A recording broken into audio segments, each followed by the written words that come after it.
Yeah, I've literally just smudged my whole house. Oh, perfect. Yeah. Okay. Yeah, I've got this really nice smudge stick, which is sage, and then it's got Palo Santo attached to it. So you get like the best of both worlds. Yeah, I found it at I got on a I got market rose stall. on mine. Oh, that's so gorgeous. Isn't it that? I love these. Good. Rose is just one of my absolute favorites in everything. It's one of my favorite flowers. It's my favorite smell. I just love Very it. high vibe smell. So yeah, the last couple weeks have been it's been a bumpy ride, to say the least. Just energetically, that's one thing. And then the politics and the chaos of the world at large being another thing. And then we have the eclipses. We had 2 eclipses in 1 month. We had all kinds of different stuff going on with the nodes. Events, that have, you can tell, have shifted the energies dramatically. Hugely so. Hugely so. You know, I don't know about you, but for me, I went to South Africa, didn't I? And then I came back. How was that? It was just amazing. It was just. Where did you go? Just to the Karoo. I was just in the Karoo, and that was where I stayed. I love the Karoo. I know that you love the Karoo, and I knew that it was going to be life-changing in the physical sense, where my mom's she's not doing really well with her eyesight, so there's a lot of ancestral stuff there. And then when I was there, I did actually tell you before, but I had a massive connection with the dragons out there, and they were waiting for me. They were literally waiting for me as I got off the plane. And then, so when I came back here, something had shifted, like really shifted within me. And I wasn't really sure what life was going to present in the next few months. And then I started having this huge, big thing with the plants. Do you remember I said to you, like all like the herbs and the plants started communicating with me and kind of giving me information about, especially the flowers as well. Like they were giving me information about how you can be working with them energetically instead of actually physically. And this is just like cracked me open as well. It's like, because I'm starting to really understand the frequency and the vibrational aspect of what we're dealing with here, and as well as the physical. So it's opened up a really big kind of portal within me. And then like the plants keep coming to me in my dream state. And they keep working with me. And I don't know if I think this was after we saw each other, but I had in one night, I've got one of my plants is called Joe. And Joe is this big cheese plant. And I've always had an affinity with cheese plants. They kind of remind me of like Feed Me Seymour. They've got that vibe. Yeah, and I used to have a cheese plant called Frank, and then I had to get rid of Frank because my cat kept shitting in Frank until the point where it just got to the point where it was just too much. Do you know what I mean? But anyway, it was quite a painful kind of thing getting rid of him. But anyway, so I've got this cheese plant, and this. Like in the night time, I had this like astral experience with this plant in my house, and he was just cuddling me. He was he had energetically wrapped himself around me and was just grounding me and giving me like so much love and so much comfort. So like the energy of the plants has been coming through in a really strong way, Laura, and I'm just going with it. That's all you can do, isn't it? Yeah.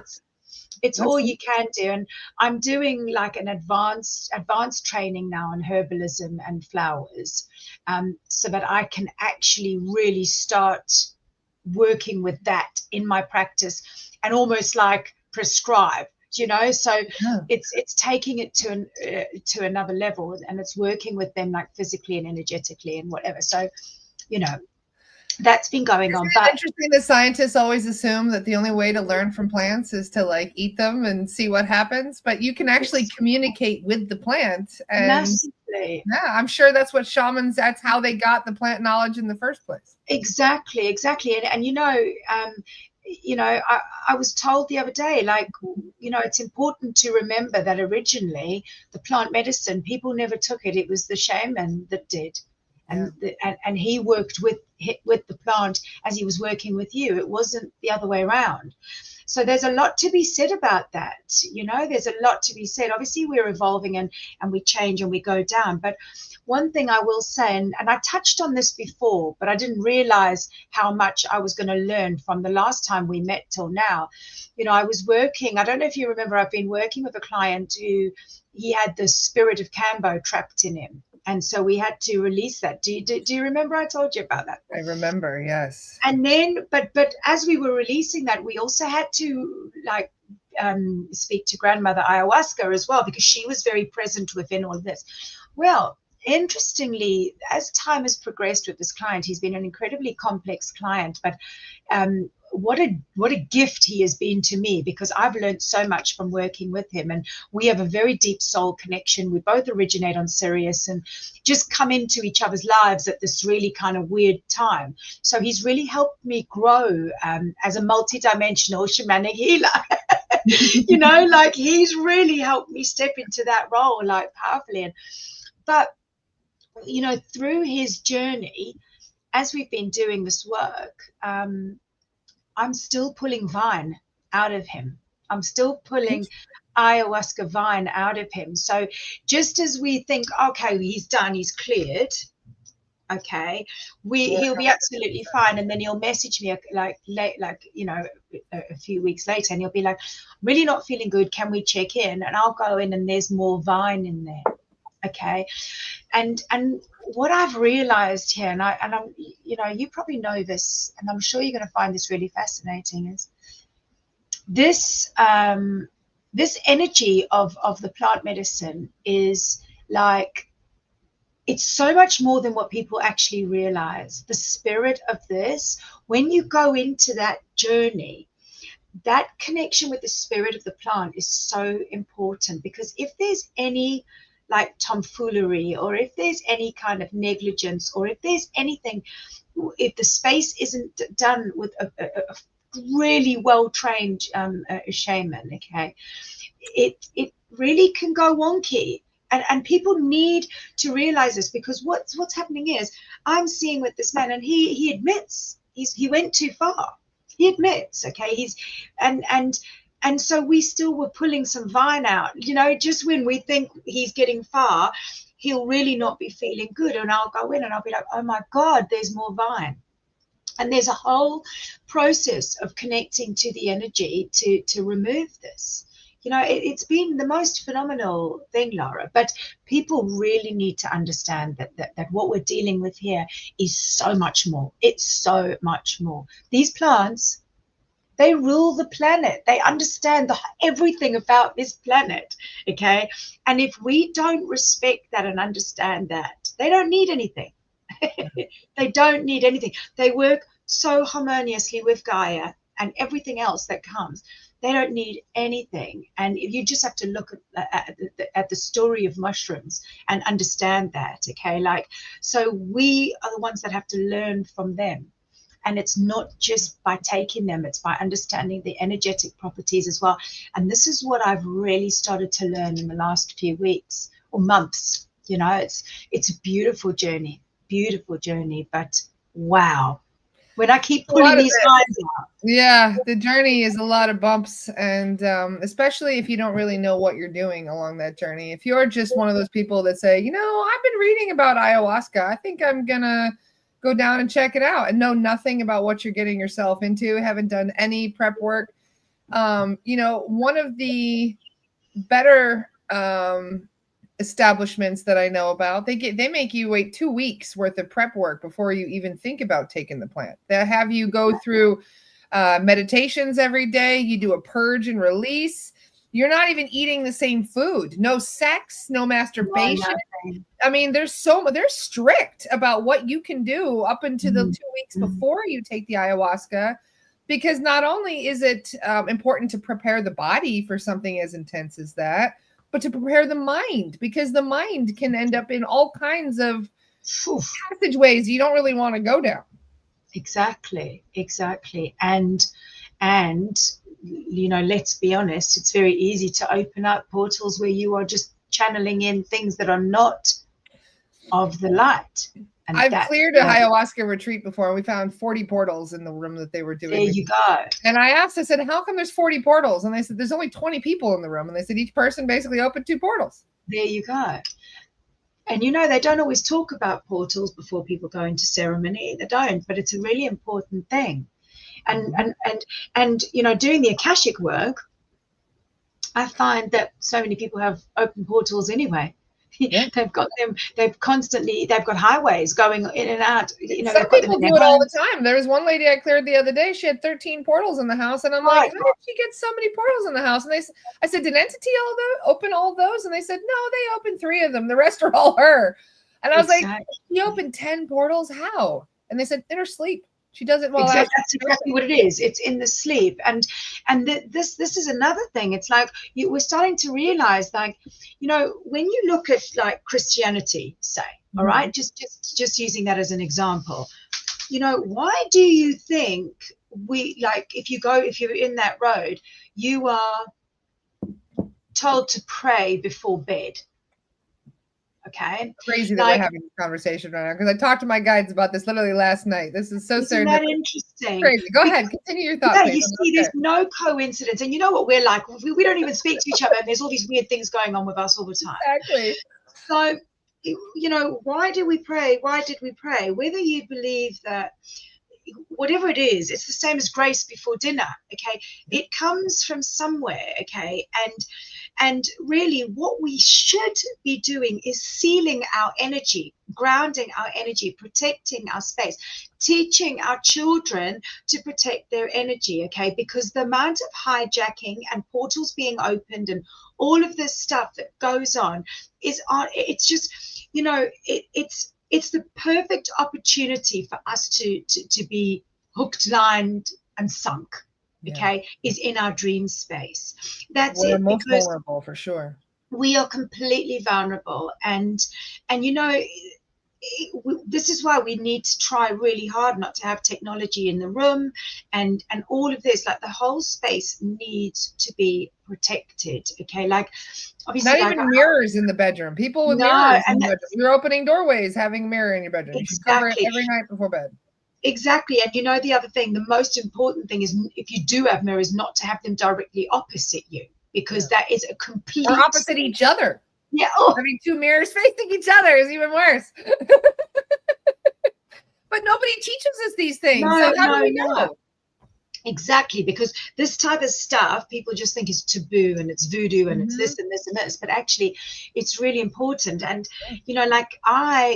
with my children, I try and get them just to seal their energy before they sleep. And if they don't, I do it for them.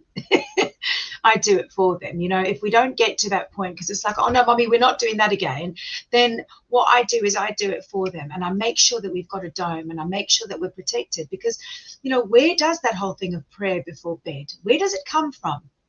It's it's the same with grace. Like we talk about the plants and making your food. When you say grace, you're giving thanks. Gratitude is one of the most important things that you could express. Exactly. So giving gratitude for every meal, everything you imbibe into your body is a very important thing to do. So important. Yeah. So, it's a lot. It's a lot. And, we've, these kinds of portals and all these things that we unconsciously open up, it's just because of the disconnect as well. It's because of the disconnect, because we've actually forgotten just how powerful we are. I mean, freaking hell, we're that powerful, we can open portals. Yeah. But people don't realize that. That just sounds like something out of a superhero. If people could see the portal, it would be very different. Exactly. Because they say seeing is believing, and if you're not seeing it, but it's funny. I've had opportunities where people have come to me and they've said, I was walking and I felt like as I walked through a doorway, or as I felt completely different. Like people can step through portals and can feel a shift within themselves as they do. Yeah. Yeah.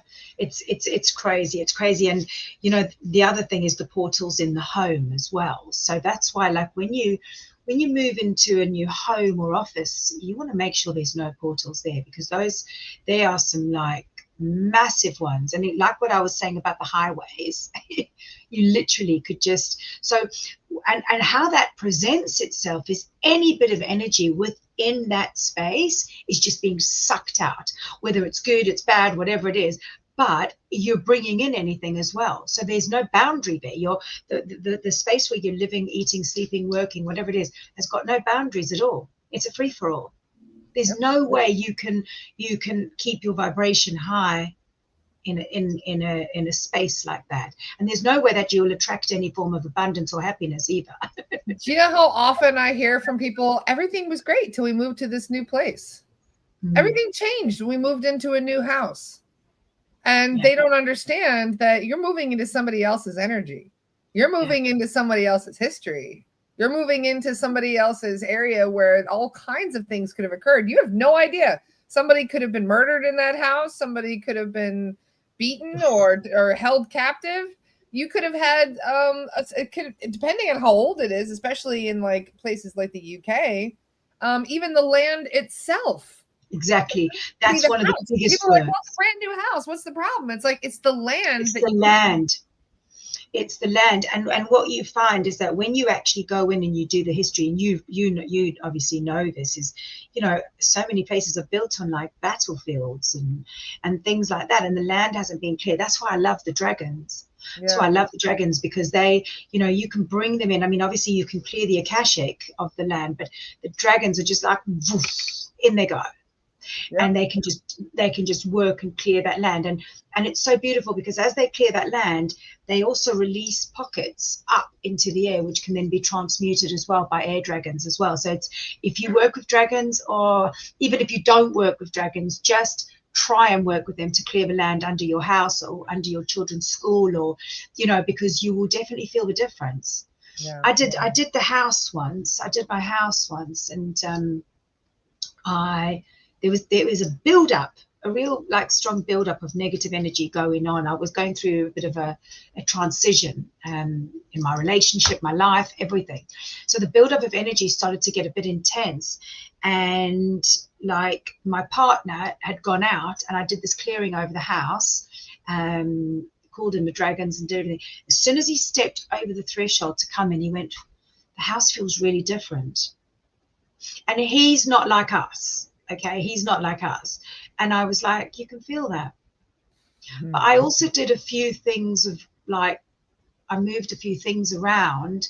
He didn't see that though. That was in the lounge. So as he stepped into the hallway, he was like, the house feels different. And then when he came in, I'd moved things around. And I said, oh, you felt like, he said, oh, it's probably because you just moved stuff around. I went, no, you felt it before you even saw what I'd done. But I just wanted to shift it, you know, energetically and like physically. So it's very powerful. It's very, very, very powerful. But yeah, that's the foundation of where you're at, isn't it? So it's just going to manifest into chaos. But especially for people that don't practice any form of psychic protection or spiritual hygiene, if you're not cleaning your house regularly, at least smudging once a week, making sure your whole place is clear, all kinds of stuff can move in without you even being aware of it. Yeah.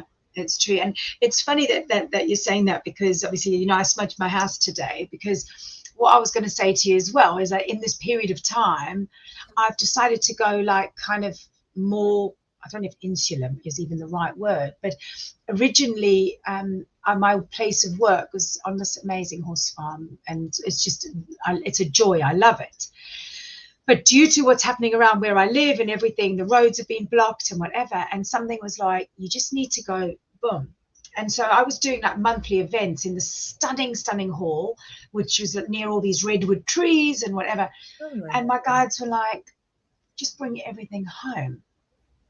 And that's what I've been doing in the last few weeks. I've been bringing everything home. So now, instead of seeing like my clients, you know, in a different space, I'm literally seeing them in my lounge, lying on the floor. I'm working. I've got a fire going.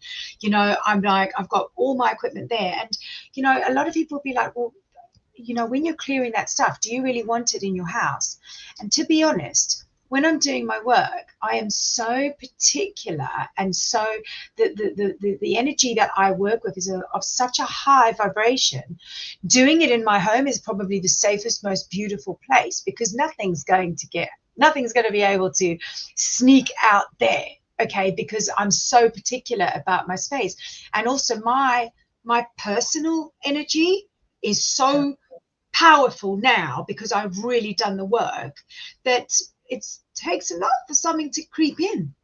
It takes you a can lot. command and control your space better when it's your own environment. Exactly. And so I have been loving having people back in my space, and it's been feeling like this is exactly what I need to be doing, because, you know, I've got people on a big kind of like futon on the floor. I'm obviously, you know, I work so much with the elements, and particularly fire.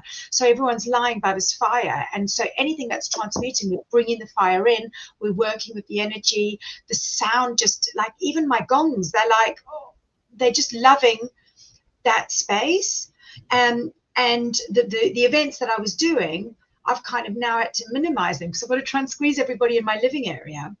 But the work, Laura, is so much, it's not scattered. I can now like kind of hone in on having less people, putting more work into this like deep healing work, really connecting. I know my energy, I know my space. I don't have to spend loads of time making sure that we are, you know, and clearing loads of other people's energy. Where if you're using like a community hall or somewhere like that, it's a whole lot of energy.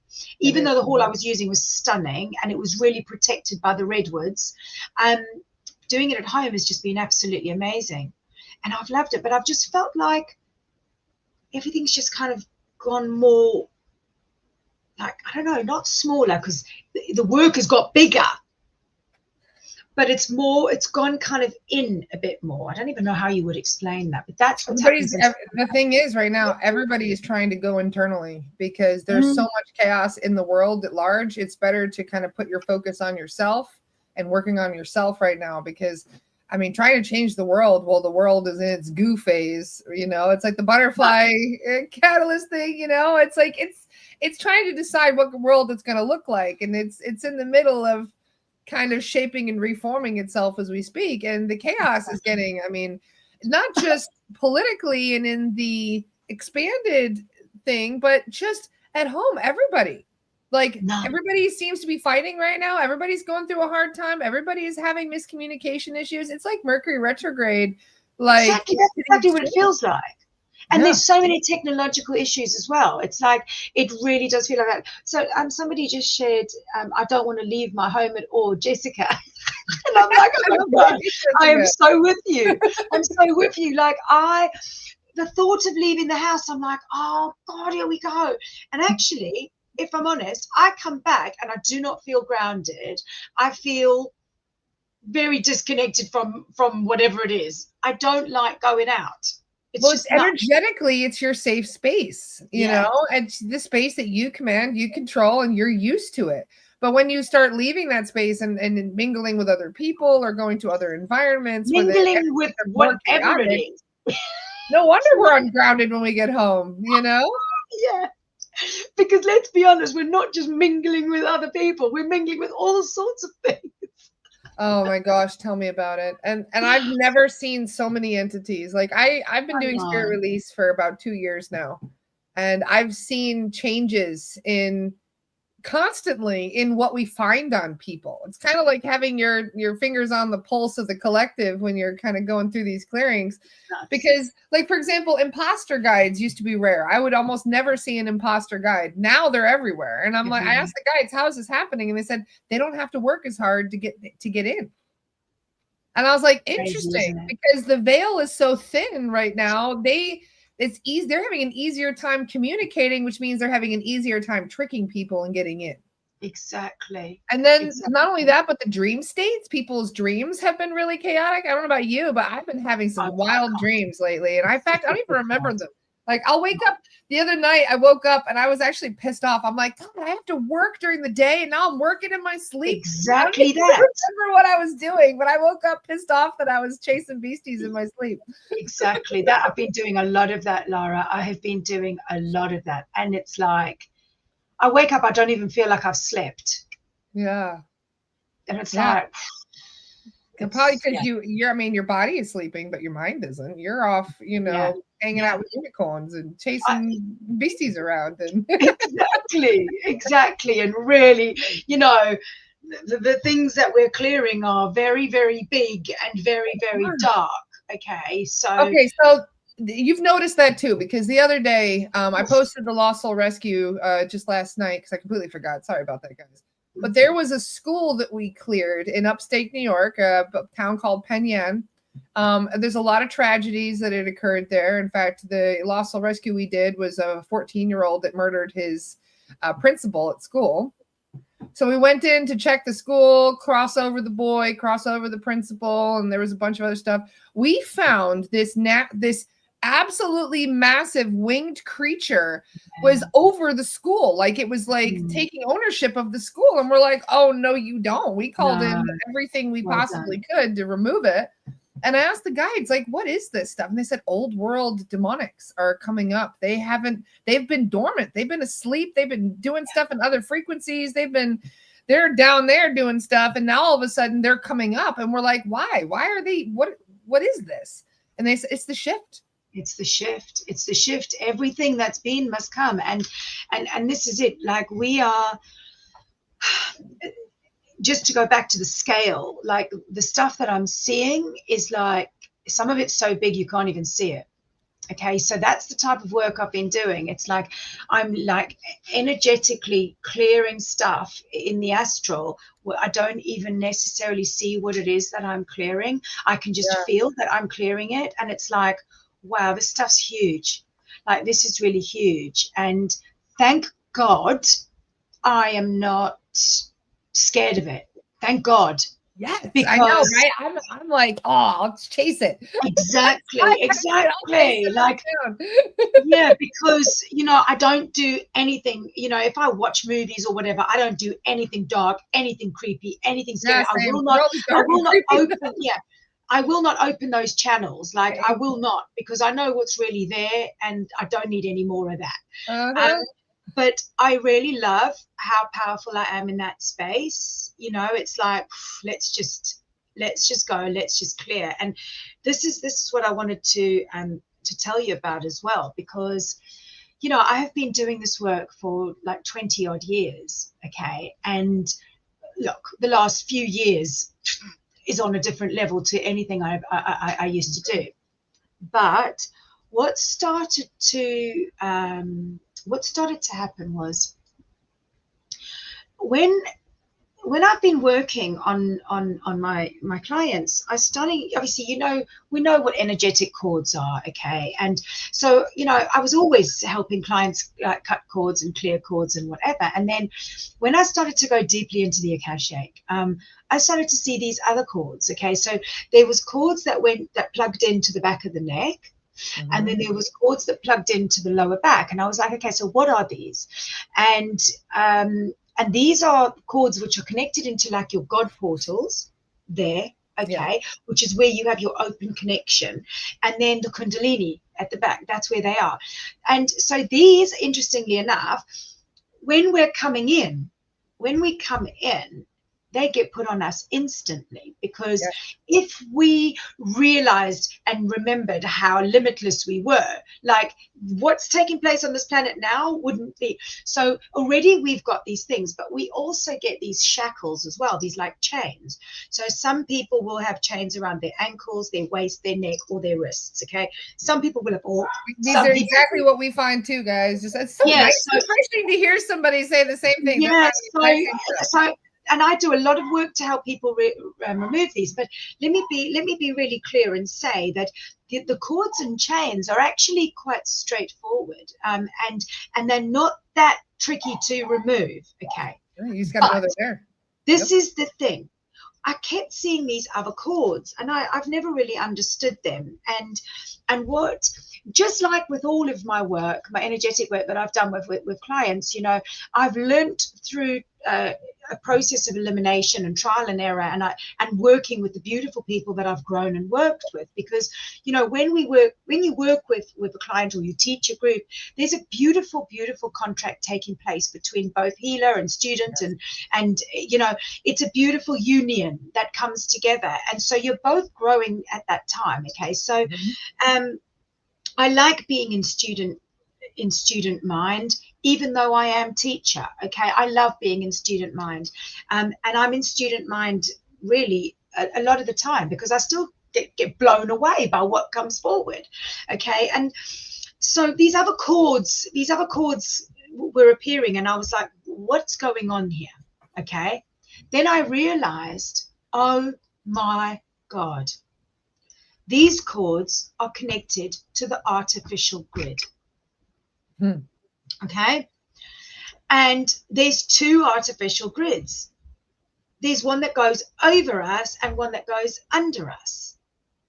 Okay, and so what I was seeing was that it's almost like this is it's like the AI grid, okay, of what we're connected to. I call it like the artificial matrix. It's the artificial Exactly 3D that. matrix Exactly that's superimposed over the source-based matrix. Exactly. So, like so now, yeah, exactly that. So now it's like, so not only have we been clearing our Akashic records and doing all this healing work and clearing all our contracts and doing all these things and blah, blah, blah, blah, then all of a sudden we've got these we're attached to this artificial grid. Okay. Yeah. Which I've always known about the grid, but I just didn't realize how deeply we were connected to it. Laura, let me just explain. Our genetics, our genes are even encoded. These things are so difficult to remove. They are not easy. Okay, so I'll give you an example of what they look like. Okay, they're like black cables that have loads of like fraying bits out of them. So some of them can be like, one client had a big one like this going right into his root chakra. Okay, so it was coming right up into his root, and then it had all these like threads and cables connecting to the rest of his body, and he was getting such bad pains like in his spleen and his kidneys and whatever. So when we removed this, it was just like, it was nuts. So you don't know how long these are, whether it's just this life or whatever it is, but anyway, so to remove these, you literally have to go thread by thread. Okay, so it's thread by thread by thread, and some people have got them like stuck into their spinal column. Okay, so you can't just go in there and pull this thing out. Like, you have to be really, like wrapped around it. Yeah, exactly, because what happens is, if you just pull it out, you can cause damage, but what else happens? Yeah, and then that bit can grow, and it can create something really like fucking ugly within the person. So there's this whole process. Yeah, it's nuts. So you've got to go in and you have to like remove it, but there has to also be like, you've got to be working with the client at the same time. So I've been learning about these grids, and that's why I shared with you before. I've actually just written an ebook, okay, about this, called Unplugged, and that was the link that I sent you, because I was like, right, I just sat down and I was like, I need to share this with people. They need to know about it. I'm going to make it an ebook so it's easy, accessible, everybody can understand. And within that book, I talk about this whole process. Okay, I talk about these artificial grids and these artificial like connections, and how you can actually self-heal and start. And there's a whole lot of activities within the book that talk about like not rituals, but like exercises that you can do to actually start releasing yourself off them. Okay, and here's the thing, like, because they're so powerful, once you've actually cleared them, you have to make sure that you are sealed. Like, you've got to make sure that that area is completely sealed. So, you know, all of a sudden, like, I've been getting clients that have got that have got loads of these. I never used to see them before. Okay, so maybe it's something to do with how we are evolving, or what it is. It's another layer of what's to remove, because we found J seals before. Do you know what a J seal is? A J seal? No, just they're called Jehovah's seals, but they're basically they look like little what's a seal? So it looks like to me like a manhole cover in my head.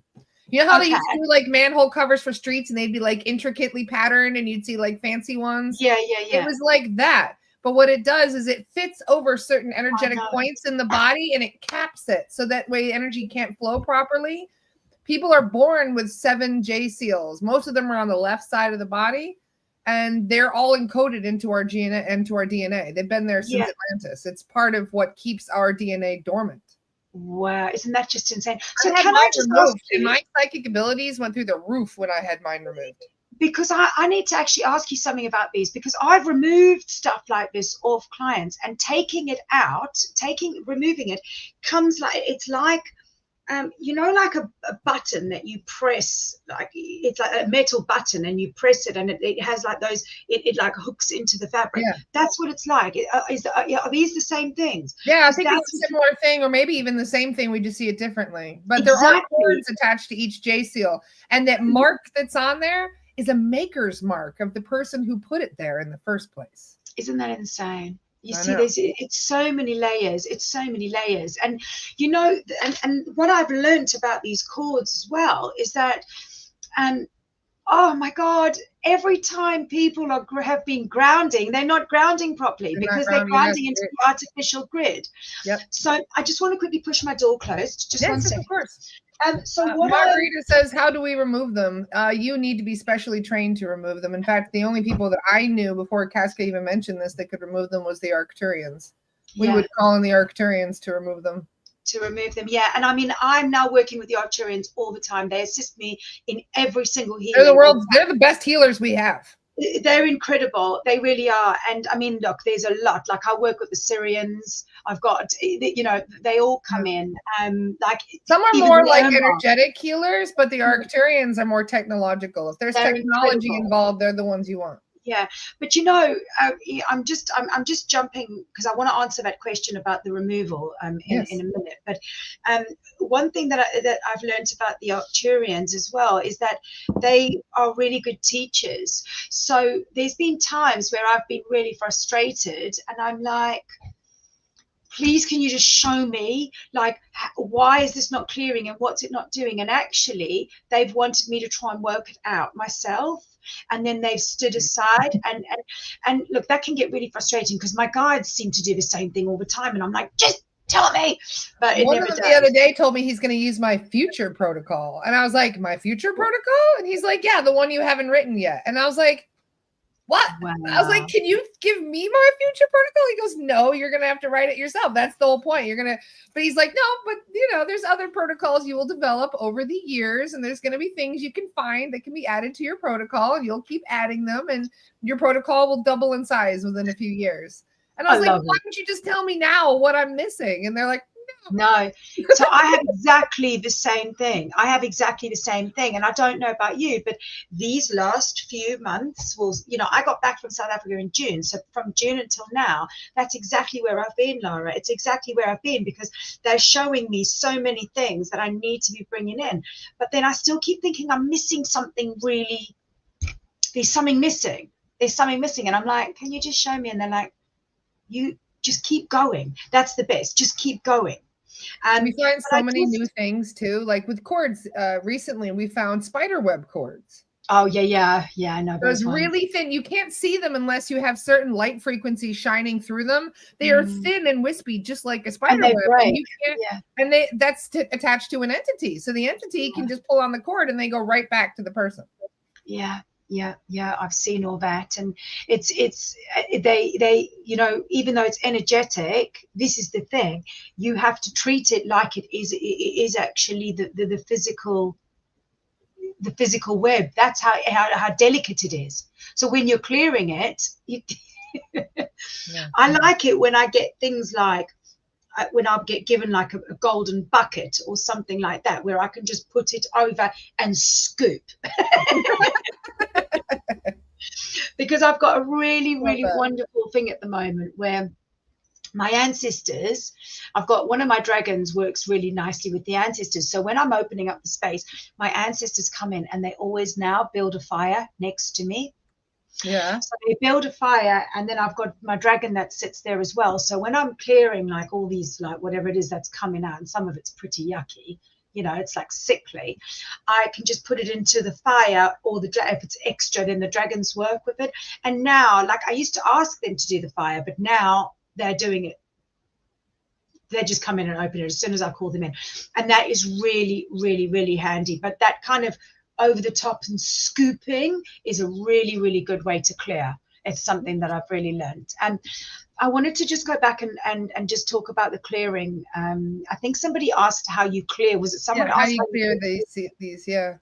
how you clear the seals? Was that Well, it? I mean, we call them seals, cords, whatever. You know, how Yeah, you yeah. remove these things. So, well, that's it. Like in the ebook, okay, I talk about the process that you can start doing to clear them. Okay, in the book, it does say, look, you want to get somebody that knows what they're doing to do it. Okay, but the best thing is for you to start with it, because just by the intention and the acknowledgement and wanting to get rid of it. Like, so in the book, I take you through some meditations where you can actually start locating any on your body.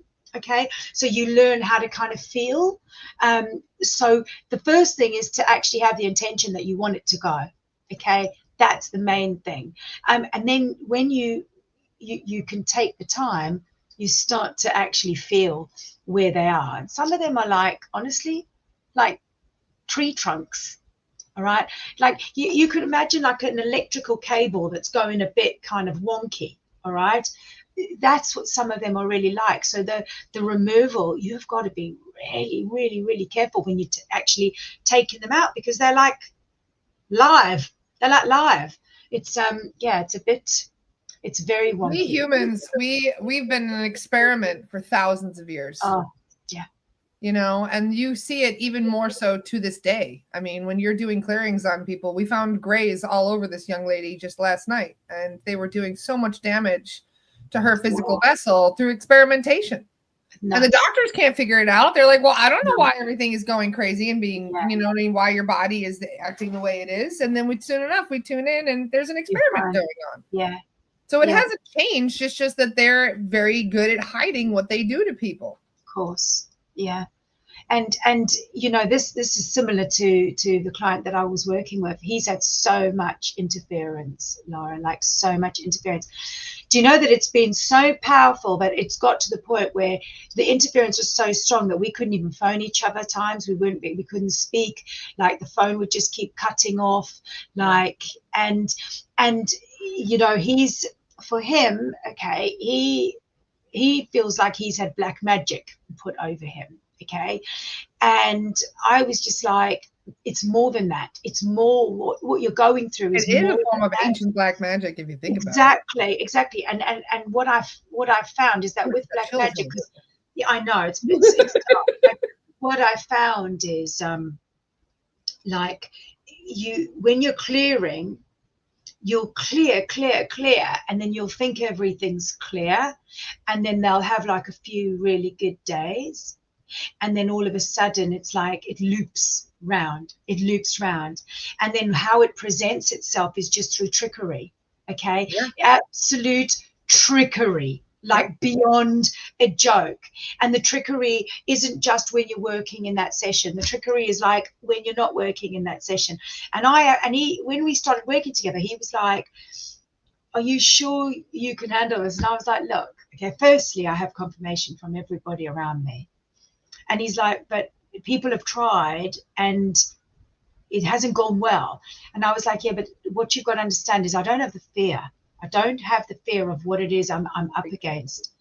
And that's the important thing, because twice he was working with other healers and like the phone went or the internet went and whatever, and they stopped the work immediately. And I was like, that's the number one thing that you can't do, whether the phone goes, the internet goes, which normally it does, depending on what it is you're working with. Because entities can influence it, and if they want to thwart the call, they can do that through screwing with the tech. Yeah, they do it to us all the time with clearings. Yeah, they're intelligent, you know, they're intelligent. And here's the other thing, okay, they know who they're working with, okay, like they've been around a really long time. When an entity is or like an alien being or whatever it is working with somebody, they know that person. They know maybe not so much their thoughts, but they know who they are, what they are. They know their ancestral lineage. They know all of it. They know what they're working with. So you are dealing with something that's got so much knowledge and something that has been around a really long time. you know. And that's why you've also got to be really careful who you go to for healing as well, because in this day and age, okay, we've got an amazing influx of healers popping out left, right, and center, which is amazing because it shows that people are waking up. But for the amount, and as you were saying earlier, Laura, for the amount of darkness and for the things that are really coming up, I don't know if all of these people are equipped to be dealing with what's coming up. Honestly, just last night, right, I had a client who I went and did, I hope she doesn't mind me bringing this up because this is a really important teaching point. In fact, she even said you could talk about this if you want. So thank you. But she basically, it's a long story. She was signing up for SRT training with a different practitioner. And something just told her it wasn't the right time. So she kind of put it off. But there was another class that she was invited to join in for free. And she joined this class, and it was an amazing class. She goes, it was life-changing class, and it was a free thing. And there were hundreds of people from all over the world.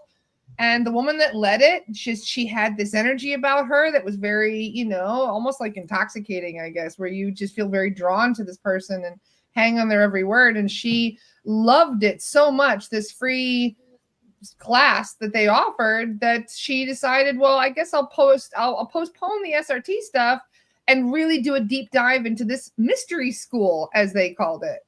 And in this mystery school, they said, well, you got the free one. Now you want to pay for this other one. And they said, this one is really, really expensive. You know, the other one was free. This one is super expensive. But it's really transformational. It'll change your life. So she said, you know what, screw it. So she postponed the SRT, decided to do this mystery school, and paid all this money for this mystery school. I'm sure you're guessing where this is going.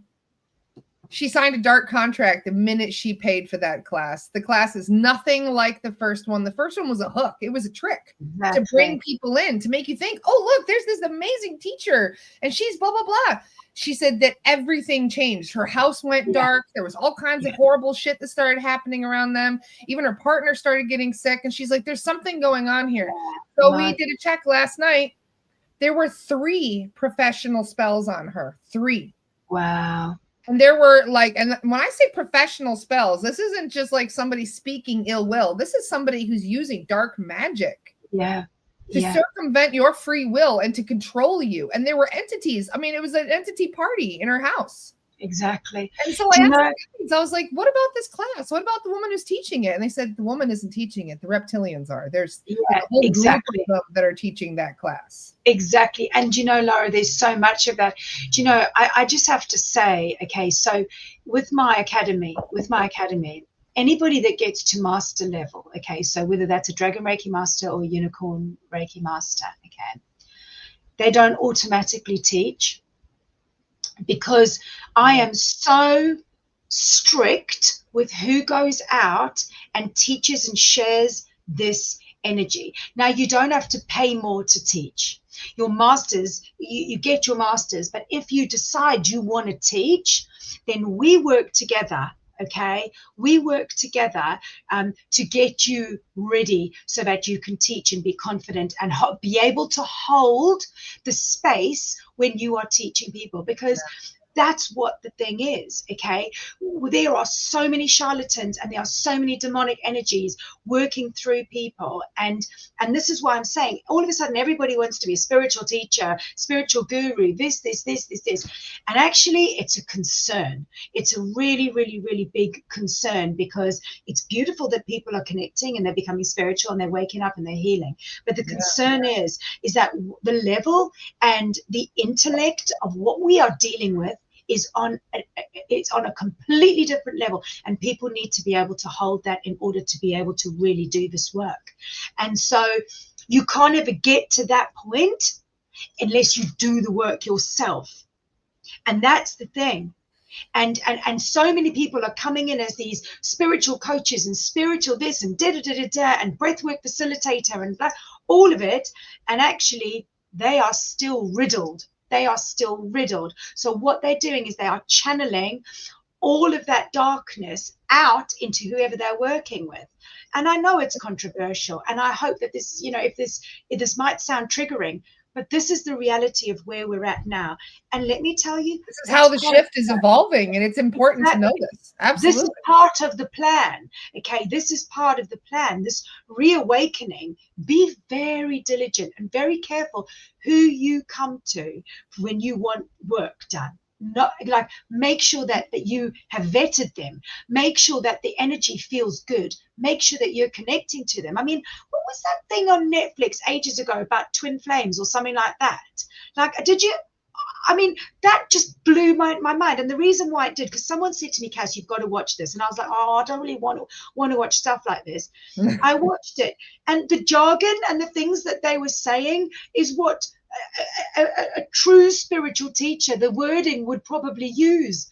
And they were just casting these spells, these dark spells over people and getting them to completely transform their lives and make really bad choices out of alignment, messing with their karma, making soul contracts just completely. And I was like, oh Jesus, like, and believe me, that's just a smidgen of what else is going on in this world. So you've got to they're desperate. The dark side is more desperate than ever before, and they're pulling out all the stops, all the tricks that they possibly can, very cleverly, to try and thwart people, and to give them false guides, to give them like, there's so much that we go through already that we're trying to kind of heal, but they're trying to put the smoke and the mirrors in there so you can confuse what you need to work on with all this other mindless fluff that they're constantly selling. And the whole twin flame thing especially is an exhausting subject. People don't even realize. Yeah, I mean, when you work and you see what really goes on, these are like toxic soul contracts, okay? Yes, these are toxic soul contracts, the pushing and the pulling. And the reason why you feel like it's orgasmic and it's energetic is because your souls have known each other for a really fucking long time, and that energy is powerful, okay? But you've got a really toxic soul contract. You want to clear that. You want to clear it because you do not want to be going they think it's a twin flame, and they constantly going back to the same person, even though they were supposed to break contact with that person. Yeah. And they were like, no, this is my twin flame, even though he treats me like garbage and all this stuff. And it's a narcissistic codependency is what exactly that. It's the narcissistic empathic connection. Yes, exactly. The most important thing that you can do is balance your inner masculine and feminine. That is how you create that internal flame. It's by balancing your own masculine and feminine. That's it. There's no other way, because that's where the true creation comes from. That's where the true manifestation or whatever it is. That's when you move fully into alignment so that you are totally creating. You do not need another person to help you create, okay? You don't need that. You have to balance your inner masculine and feminine in order to do that. And that is karmic trauma, ancestral trauma, all the other stuff that we've been talking about. But that is how you do it. The dragons showed me clearly. I was busy making a spaghetti bolognese one night, and they showed me clearly exactly this whole thing of what goes on with it. I can download while cooking too. It's a good it's the best. Right? That's my main time for download. But that's it. You basically, that's it. You balance these two, and that's where you start to really create. And it's unity. It's unity. It's your inner unity. That's when you are aligned. And without alignment, you don't manifest properly. It's not even about manifestation. It's alignment. And that's when everything you start to create. That's the beauty. You don't need somebody else to come into your life with this big electric buzz, okay, to give you the power of creation. All right. It's obviously, babies are made like that and blah, blah, blah, blah, blah, but we're talking in a different sense. This is how you start really creating your experience, okay, as a sovereign being. So we're all going through a rebirth. So this is the birthing pains of our rebirth that we're going through. Exactly. It's so refreshing, I must say, because Casca and I have very different training. You and I have gone down very different paths in regards to training, but we ended up at the same crossroad with the same knowledge and understanding of all these things. And I'm very grateful for it because, man, I was ignorant before. I had no clue. I Up know. until 2 years ago, I feel like I was just wandering around like in an ignorant daze. And the funny thing is, I've spent years practicing astral projection. I didn't see anything like this when I was out doing astral travels, you know. And then the more you kind of get into this work, you start to realize there's layers to everything that exists. Everything, even in And the regards layers are to healing. tiring. So we're just working through these layers, and right now we're at this rock layer, and we're like hammering and just like trying to get through that layer. That's what it is. It's, you know, I get tired. Like I think, oh God, just, you know, like the layers keep coming. They keep coming. But it's, you know, it's, as I said earlier, unless you're doing your inner work, you aren't going to understand these layers, okay? Because we are not separate. We are one. Okay, and that sounds cliche, but it really is the truth. We are one with everything that is going on, and the only way you will get there is by getting there. Okay, you have to go within to get out. There's just no way. So there's no other way it can work. There's no magic formula. There's no healer that could come and goes, you know, blah, blah, blah, I'm going to help you. There's nobody else that can do that for you. You have to do it on your own. It's the journey of self-healing. You can have people facilitate. But if you want to get to understand these layers and you want to really get to where you want to go, the only way is within. There is no other way, and there's no magic formula. That's it. That's it. And that's why we're all coming home to ourselves, so to speak, tying into the beginning of our conversation. But I feel like that is the best place to start. Exactly. Especially amongst the chaos. And this is going to be a very interesting month because there's so many premonitions and theories about what's going to happen. And, you know, I'm trying to manifest a reality that I actually want to be a part of rather than the ones that I've been stuck in so far. And that is all about shifting your focus onto and using the law of attraction wisely and focusing on the kind of reality you do want versus the kind of reality that we've been stuck with for 12,600 years. Exactly, Lara. We have got to align so that we can create. It's the only way. There isn't another way. We've got to keep aligning. And, you know, it's balancing the masculine and feminine. It's all the other stuff that we were talking about. It's doing the womb work. It's doing the ancestral work. It's working with your 12-strand DNA. Okay, that's really important. It's understanding the 12-strand DNA as well. It's a lot. I'm going to share would you prefer your group or your page to be shared? I see you got both. If you could do my personal page, just Casca Graham, and then, because I've actually got 3 pages. I've got my personal page, which is Casca Graham. And then I've got the Casca Graham Healing Academy. That one comes up. Yeah. And then obviously the Sacred Ring of Fire, which is the Dragon and Unicorn Tribe. Oh, I love that one. I love it. It's starting to get a little bit like oomphy now. Yeah, I'm getting more people signing up to it, and I'm liking the energy. You know, people are starting to feel a lot braver speaking out about their experiences with dragons and unicorns a little bit. People are still holding back a bit with the unicorns, but because they're coming through gently. But we've been programmed since childhood, you know, unicorns is something that I've always, ever since I was a young girl, I've had a mild obsession with. I just love them so much. But then even when somebody tells me, oh yeah, they're real, they just exist at a higher frequency, I'm like, okay. But even then it's hard for you to even quantify that, to even, you know, so I'm a believer, even though I may not have seen it myself. But at the same time, there's still always that human ego, isn't it? There's always that human ego going, crazy. I know.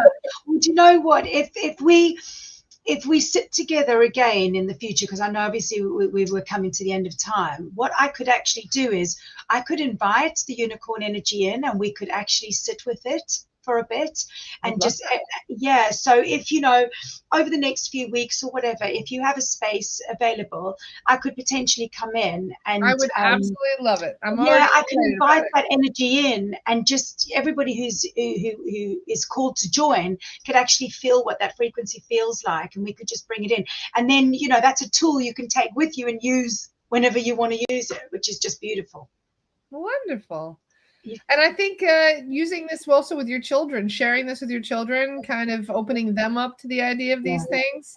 I mean, my little guy is 9, but he's so open-minded about dragons. He loves them, and he's always talking to me about them. And I feel like this is a good preparation for them, because they're going to be dealing with things more than we are in this aspect. Because as the shift intensifies, they're going to be carrying that baton longer than we are through even God knows what's going to go on with this planet. Yeah. So, they're our little futures, aren't they? They are. So yeah, I talk to him about everything. I don't care how crazy it sounds. I'm like, keep this home. We'll talk about this here at home. You don't have to talk about at school or anything about mommy chasing demons and stuff. But but the fact that we have these open conversations with our children, the fact that we are able to kind of encourage their creativity and their independence, while also kind of helping them nurture their own spiritual awakening from an earlier standpoint, makes a huge benefit for later on. They're not gaslighting themselves as much. They trust their intuition better. So, I mean, that's what we need to be doing. That's what we need to be doing. And, I had somebody say to me once, like, aren't you worried that your children are going to get bullied at school because, their mum works with dragons and, and I was like, do you know what? Like, one day, I can't protect them from something that isn't the truth. Like, this is who I am. On a soul level, this is what we're doing in this world, and I have to stand boldly and courageously in my truth. And as their mum, I wouldn't want to teach them any other way. This is who I am. There's no other way. You chose me as your mama. Let's roll with this. And the people that do judge you, who are they anyway? That's always my excuse too. I'm like, well, you picked me, so this is what you get, kid. Sorry. Exactly. Oh, I love hanging out with you. You're such a breath of fresh air, Casca. Thank you for this. Really, I can't wait till we can hang out in person someday. I can feel it. Oh, I know. And we've literally been like passing ships, aren't we? Like, you've been so close yet so far. And when you were in France the last time, I was like feeling it, because obviously when we first connected, you were in France. Yeah. So it was like a little, like, I don't even know what to call it, but I was feeling it. We'll definitely have to make sure that we have a connection in person sometime. I would love to do some kind of a healing retreat, or even just, the way that we do clearings is so similar. I bet you we could have a lot of fun doing clearings in person. I'd love it. Well, maybe we could do a retreat in South Africa, in the Karoo.